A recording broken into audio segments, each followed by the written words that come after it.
Okay, so today we are going to be finishing up our ancient vase.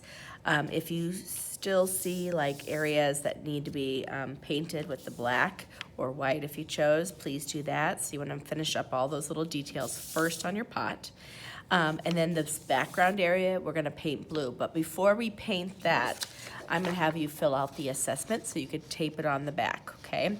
So the teacher assessment, this is what I'm looking for when I look at yours. And it says, did the student create a symmetrical vase? So is it the same shape on both sides? Did the student use value to create the illusion of form on their vase? So that's where I'm looking for. Do I see where you did the black with the brown, which is dark, dark brown, to medium brown, to the white where you add light brown? And then did the student use stamping to create the decorative pattern? So I omitted that, so that's the painting. Did you paint with the decorative patterns from that worksheet, okay? This is what your assessment looks like. So it's like any other assessment. You write your name, write your class, you can have teacher name or your code, and then it goes from excellent, successful, progressing, and needs work. So most of you are gonna be in this general area. So the first thing you're looking at is criteria, and is, did you follow the steps? And then you look at composition. Were you satisfied with the end result?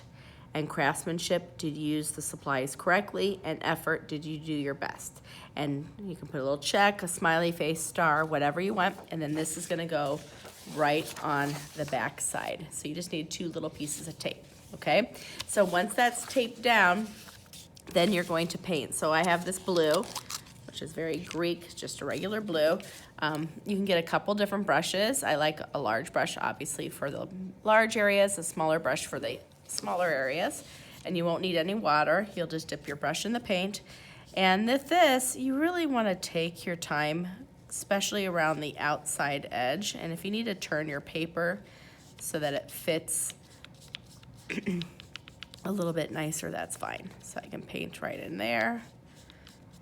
And then I'm gonna set that down, choose a larger brush, not globbing it on, just enough paint. Kind of go slowly around the edges. So this is meant to kind of tidy things up. So I've got a little space right there.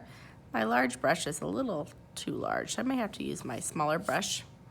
So in those little areas like that.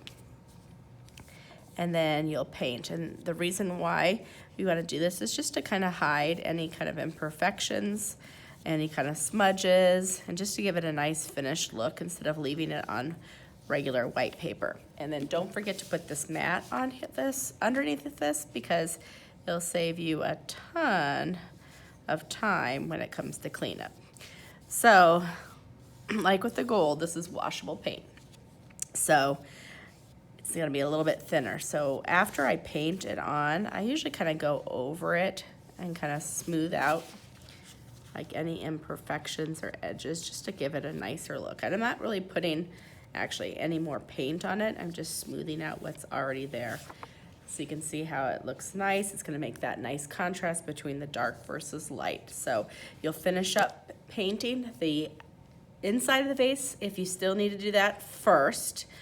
Then fill out your student assessment second, tape that to the back, and then the last final touch is to paint the blue in the background. And once you're finished, you're gonna place it on the drying rack, clean out your brush, put the mats away, and you're done.